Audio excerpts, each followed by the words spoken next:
आज हम वाहिनी क्लासेस में आप लोग का स्वागत है और आज एक नए टॉपिक के साथ शुरुआत करने जा रहे हैं जिसका नाम है दो चर वाले रैखिक समीकरण। और हम लोग दो चर वाले रैखिक समीकरण को किस तरह से हल करेंगे और क्या होता है, आते हैं हम इस टॉपिक पे। सबसे पहले होता है दो चर वाले रैखिक युग्म समीकरण या इसको हम लोग समीकरण युग्म भी बोलते हैं, समीकरण युग्म। सबसे पहले हम आते हैं, लिखा ऊपर कि दो चर वाले रैखिक युग्म समीकरण क्या होता है। अब आते हैं कि समीकरण और बहुपद दोनों में अंतर क्या होता है। समीकरण जैसे कि लिखते हैं हम यहाँ पे 2x + 3y = 0 और एक लिखते हैं 2x² + 3x + y = 2, फिर लिखते हैं 3x + 2y = 4। ठीक है, तो यहाँ पे एग्जाम्पल को देखने का प्रयास करते हैं कि यहाँ पर 2x + 3y = 0, 2x² + 3x + y = 2 और 3x + 2y = 4। अगर आपसे पूछा जाए कि इसमें समीकरण कौन है और बहुपद कौन है तो आपका आंसर आता है कि सर बीच वाला है, जो कि यहाँ पर लिखा हुआ है 2x² + 3x + y = 2। तो ऐसा होता नहीं है। बहुपद में और समीकरण में अंतर क्या होता है, सबसे पहले समझने का प्रयास करेंगे हम लोग। बहुपद और समीकरण, बहुपद और समीकरण। तो बहुपद में क्या होता है कि अगर इसको यहाँ से मिटा दिया जाए, हटा देते हैं, यानी कि अब जो 2x² + 3x + y = 2 उस साइड में कुछ नहीं होता है तो यहाँ पे यह कहलाता है बहुपद। और बराबर के उस साइड में 0 हो या 4 हो या कोई भी नंबर होता है यानी कि अंक होता है तो वह समीकरण कहलाता है। ठीक है, अब आते हैं सेकेंड नंबर। आपको कहीं से लगता हो कि सर यहाँ पे घात इसका 2 दिया हुआ है, पावर 2 दिया है, तो वह संख्या जो है, वह जो समीकरण है वह बहुपद होगा, ऐसा नहीं होता। होता क्या है कि उस पर पावर 3 रहे या 4 रहे या उसके घात में यानी कि पावर में कुछ भी रहे, उससे फर्क नहीं पड़ता है। फर्क पड़ता है बराबर की साइड से। बराबर की साइड में कोई नंबर दिया होता है तो वह समीकरण कहलाता है, अगर बराबर की उस साइड में कोई नंबर नहीं दिया होता है तो वह बहुपद कहलाता है। ठीक है, अब आते हैं हम कि यहाँ पे दो चर वाले रैखिक क्या होते हैं। दो चर का मतलब क्या होता है, चर को बोलते हैं इंग्लिश में वेरिएबल और नॉन वेरिएबल। अब आते हैं कि चर और अचर क्या होती है। चर और अचर, जिसको इंग्लिश में हम लोग बोलते हैं वेरिएबल और नॉन वेरिएबल। तो यहाँ पे समझने का प्रयास कीजिएगा। एक होता है मैथ में देखिएगा एक्स वाई वाला होता है, यानी कि ए से लेकर जेड तक होता है अल्फाबेट, और एक जो होता है 1 to 10 यानी कि नंबर होता है। अब आते हैं कि अल्फाबेट और नंबर में अंतर क्या होता है। तो अल्फाबेट जो होता है इसको हम हिंदी में बोलते हैं चर राशि यानी कि नॉन वेरिएबल, और ऊपर वाला जो होता है 1 to 10 वाला इसको बोलते हैं नॉन वेरिएबल, अचर राशि। अब आते हैं कि यह याद कैसे आएगा कि हाँ चर है और अचर है। तो होता क्या है कि चर का मतलब होता है चलने वाला। चर का मतलब चलने वाला यानी कि जिसका मान हमेशा बदलते रहता है, जिसका वैल्यू हर समय चेंज होते रहता है, वह कहलाता है चर राशि। और जिसका मान नहीं बदलता है उसको बोलते हैं अचर राशि। और उसका क्या है, रैखिक। रैखिक का मतलब होता है कि जिसका घात जो है उसका 1 होता है, यानी कि पावर जो हो 1 हो, यानी कि इसको 3 से हटा देते हैं तो इसका x का y का पावर जो होता है वह 1 कहलाता है। यानी कि किसी भी चर राशि पर अगर कोई नंबर नियत नहीं दिया होता है तो उसको बोलते हैं रैखिक बोलते हैं। युग्म का मतलब होता है जोड़ा। युग्म का मतलब क्या होता है, जोड़ा। जोड़ा यानी कि पेयर होता है, उसको बोलते हैं क्या, पेयर। यानी कि इसमें क्या होगा, पढ़ेंगे हम कि समीकरण 2 होगा आपका, जोड़ा में होगा। सेकेंड वह रैखिक होगा और दो चर वाला होगा। दो चर यानी कि एक चर मान लीजिए x हो सकता है, दूसरा y, एक चर a हो सकता है, दूसरा b हो सकता है। इस तरह से हम ऊपर वाले जो नाम दिया है कि दो चर वाले रैखिक युग्म समीकरण, इसको हम लोग समझ लिए कि दो चर होगा तो x y होगा, रैखिक होगा तो पावर 1 होगा, युग्म का मतलब पेयर होगा यानी कि जोड़ा होगा, और समीकरण समझ गए कि अगर उसके बराबर में उस साइड कुछ दिया होता है तो समीकरण कहलाता है, और बराबर के उस साइड कुछ नहीं दिया होता है तो वह बहुपद कहलाता है। अब आते हैं कि होता क्या। मान लीजिए कि यहाँ पे क्वेश्चन दिया, एग्जाम्पल आपको दे दिया, एग्जाम्पल नंबर 1 कि 2x + 3y = 2 और फिर दिया 3x + 4y = 5। यह जो है आपका NCERT बुक क्लास 10th के 3 पॉइंट चैप्टर नंबर 1 में है, और इसमें आपको पूछता क्या है कि यह किस प्रकार का हल है। किस प्रकार का हल यानी कि पूछेगा गणितीय विधि से हल है कि ग्राफीय विधि से हल है, और यह तीनों में यानी कि हल जो होता है एक गणितीय विधि गणितीय विधि, जिसको बोलते हैं हम लोग बीजगणितीय विधि, बीजगणितीय विधि, और एक होता है ग्राफीय विधि, ग्राफीय विधि। अब आते हैं कि ग्राफीय विधि और गणितीय विधि में क्या होता है। तो होता क्या है, इसमें पूछेगा आपको तीन तरह से। एक होता है प्रतिच्छेदी, प्रतिच्छेदी होता है, दूसरा समांतर होता है, तीसरा संपाती होता है, और एक कैटेगरी में क्या होता है कि देगा आपको कि यहाँ पर अद्वितीय हल है। कौन हल है? अद्वितीय हल है। उसके बाद देगा आपको कि अनेक हल है, अनेक हल है। फिर पूछेगा आपको कि कोई हल नहीं है, कोई हल नहीं है। यह पूछेगा तीनों में से, कभी यह देगा तीनों, कभी यह देगा। समीकरण दे देगा, यहाँ पे पूछेगा कि प्रतिच्छेद है या समांतर है या संपाती है, या समीकरण दे देगा, पूछेगा अद्वितीय हल है, कोई हल नहीं है, या अनेक हल है। तो हम आते हैं कि किस किस रूप में होता है। तो होता क्या है इसमें कि इसका होता है A1 = A1 बटा A2 = नॉट B1 बटा B2, और इसमें क्या होता है A1 बटा A2 = B1 बटा B2 = C1 बटा C2 नॉट होता है यहाँ पे। और इसका क्या होता है नंबर 3 का A1 बटा A2 = B1 बटा B2 = C1 बटा C2।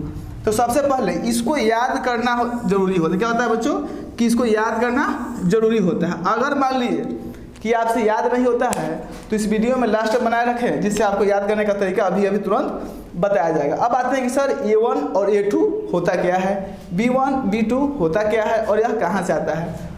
तो दो चर वाले जो यहाँ पे वो लिखे हैं कि दो चर वाले रैखिक युग्म समीकरण, इसका मानक रूप होता है AX + BX = C, यानी कि यह जो होकर आता है आपको AX + BX = C, या इसी को लिख सकते हैं AX + BX + C = 0, यानी कि बराबर को साइड में हर हाल में लिखना होता है, तब वो समीकरण कहलाता है। अगर बराबर को साइड में कुछ नहीं लिखते हैं तो फिर वह बहुपद बन जाता है। इसलिए इसका मानक रूप जो होता है वह AX + यहाँ पे BY होगा और = C या +C = 0, यह कहलाता है इसका समीकरण का मानक रूप। अब आते हैं कि यहाँ पे आपको समीकरण दो दिया है, पेयर में है, जोड़ा में है। तो ऊपर वाला अगर मान लें इस रूप में है तो x वाला जो होगा वह क्या होगा A मान लें तो क्या हो जाता है 2। फिर यहाँ पे y वाले जो होते हैं उसको क्या मानते हैं B, तो B = क्या हो जाएगा 3। फिर मान लेते हैं C वाले क्या हो जाएगा तो 2 हो जाएगा। अब आते क्या है कि फिर नीचे वाले में A होगा, B होगा, C होगा, इसलिए इसके नाम को चेंज करते हैं, यानी कि लिखते हैं A1 B1 C1, और इसको लिखते हैं A2 = 3, B2 = 4 और C2 = 5। अब जब यह लिख लेते हैं तो हम लोग इसको बनाने का प्रयास करते हैं, जो कि इस तरह दिया हुआ है आपको कि सबसे पहले A1 बटा A2 करते हैं तो आता है 2/3, B1 बटा B2 करते हैं तो आपका आता है B1 बटा B2 यानी कि 3/4। अब देखते हैं क्या यहाँ पर कि A1 A2 और B1 B2 जो है वह मेरा बराबर है कि नहीं है। तो यहाँ पर देख रहे हैं कि A1 बटा A2 जो है वह 2/3 है, 2/3 है, और B1 B2 जो है वह 3/4 है, यानी कि यह इस दोनों के बराबर में नहीं है। बराबर कब होता कि जब यहाँ पे 3 होता और ऊपर में क्या होता 2 होता, तो हम कह सकते थे कि यह बराबर है, लेकिन अभी अब पे बराबर नहीं है। जब यह बराबर नहीं है तो यहाँ पे दिखाई दे रहा है आपको कि A1 बटा A2 = नॉट B1 बटा B2।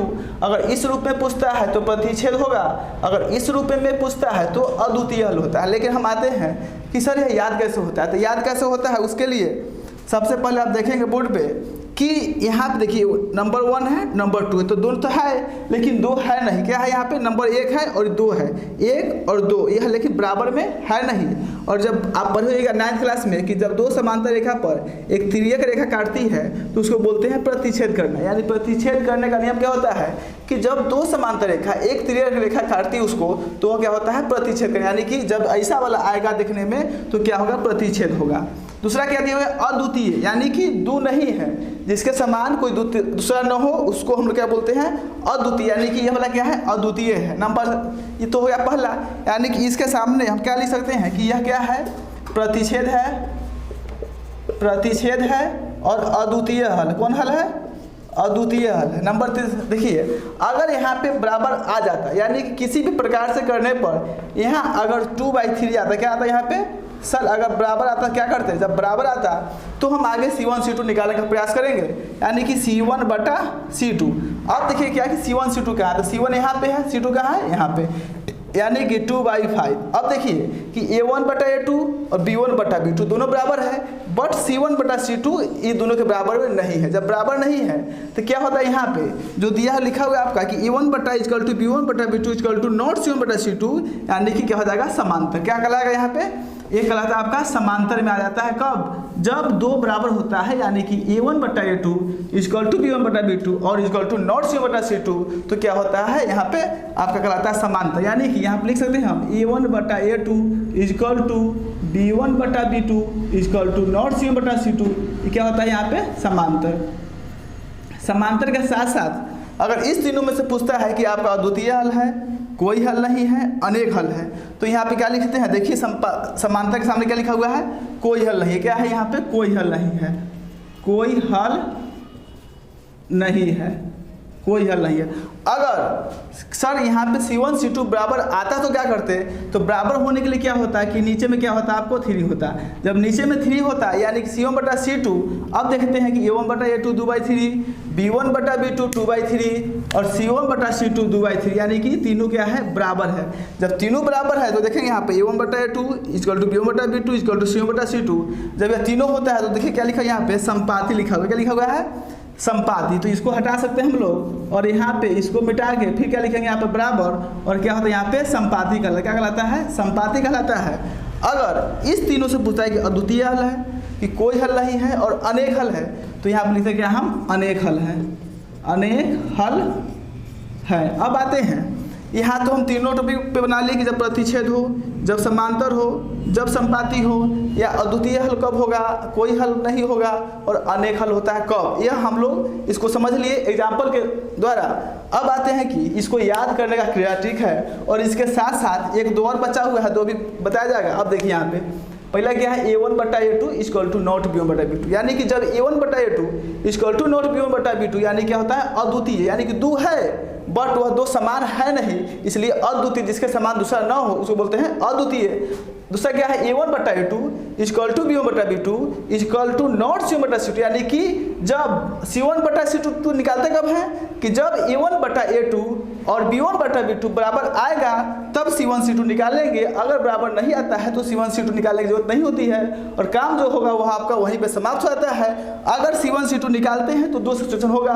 पहला सिचुएशन क्या होगा कि बराबर होगा और बराबर नहीं होगा। जब बराबर नहीं होगा तो आते हैं समांतर। समांतर यानी कि आप लोग बराबर पढ़ेंगे जब दो सररेखा समान अंतर हो, क्या हो, दो सररेखा का समान अंतर हो, यानी समान माने क्या हो, यहाँ पर कहने का मतलब कि दो रेखा का लंब जो बीच का अंतर हुआ बराबर हो। तो यहाँ देखिए दो है, A1 A2 है और B1 B2 है, दोनों बराबर है। जब बराबर होगा तो C1 C2 निकालेंगे, जो कि बराबर नहीं होगा। जब बराबर नहीं होगा तो क्या होगा, वह समांतर होगा। और देखिए यहाँ पे पहले लिखा होगा कोई हल नहीं, जब यहाँ पे कट ही गया तो आगे निकालना नहीं है, और जब आगे निकालना नहीं है तो क्या होगा, यहाँ पे कोई हल नहीं। अब आते हैं तीसरा, A1 बटा A2 इक्वल टू B1 बटा B2 इक्वल टू C1 बटा C2। और एक बात आप ध्यान रखिएगा कि अभी इसमें एक और आता है क्या कि संगत और असंगत, जो कि एकदम 1 सेकंड में आपके ट्रिक के साथ बताया जाएगा, और वीडियो को लास्ट में देखते रहे, नहीं तो वह छूट जाएगा, क्योंकि हम इसके बताने के बाद ही बता सकते हैं। अब आते हैं A1 बटा A2 इक्वल टू B1 बटा B2 इक्वल टू C1 बटा C2।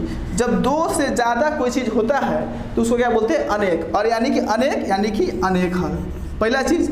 और दूसरा, इस तीनों से कि सर प्रतिच्छेद याद हो गया, समांतर याद हो गया, तो बचा क्या, संपाती अपने आप होता है। और जो बोले थे कि बचा हुआ क्या होता है, तो बचा क्या, इसमें एक आता है आपको, इसी में पूछता है यहाँ पे कि संगत की असंगत, ये आपको बार बार ध्यान होगा, संगत या असंगत, संगत या असंगत, ये दोनों में से कौन होता है किस हाल में। तब ध्यान दीजिएगा कि यह जो लेटर लिखा हुआ आपका संपाती, या इसको यहाँ पर समझने का प्रयास करेंगे आप कि क्या लिखा हुआ है, संपाती, और दूसरा क्या लिखा हुआ है, समांतर, समांतर। अब देखिएगा यहाँ पे ट्री के साथ संगत और असंगत। संपाती देखिएगा अक्षर का है नंबर 1 2 3, यानी कि संपाती जोड़ते हैं स-पा-ती, यानी कि 1 2 3, कितना अक्षर का हुआ, 3 अक्षर कहने का मतलब 3 वाला जो हो, यानी क्या होगा, संगत। अब देखिए समांतर 1 2 3 4 वाला है, 1 2 3 4 वाला, यानी कि 4 वाला क्या होता है, असंगत। यानी कि यहाँ पे संपाती जो होगा वह संगत कहलाएगा, और जो समांतर होगा वह क्या कहलाएगा, असंगत कहलाएगा। यह आपका रहा क्या कि दो चर वाले रैखिक युग्म समीकरण, जो कि आपके 10th क्लास के 3 पॉइंट चैप्टर नंबर 1 का सारा क्वेश्चन इससे बन जाएगा अगर वीडियो को अच्छे से देखिएगा। और पढ़ा दिया हमने कि दो चर वाले रैखिक युग्म समीकरण, अभी तक आपको जो लगता होगा बहुपद और समीकरण, बहुपद और समीकरण दोनों बराबर लगता होगा, लेकिन आज के बाद बहुपद और समीकरण जो है वह बराबर नहीं लगेगा। कारण कि बहुपद में वही क्या होता है कि बराबर के उस साइड में कुछ नहीं होता है और समीकरण में बराबर के उस साइड कुछ होता है। तो यहाँ पे बहुपद समीकरण पहचान में आ गया। और सेकेंड कि यह आपको ऊपर जो दिया हुआ पूरा एग्जाम्पल यहाँ से शुरू से लेकर अंत तक, और इसको याद करने का ट्रिक भी आपको बता दिया गया। इस तरह पूर्ण विश्वास है कि ये दो चर वाले रैखिक युग्म समीकरण के अब किसी भी प्रकार का क्वेश्चन आप नहीं छोड़ेंगे और बना कर आएंगे। वीडियो अच्छा लगे तो लाइक करें, कमेंट करें, शेयर करें। थैंक यू बच्चों, धन्यवाद।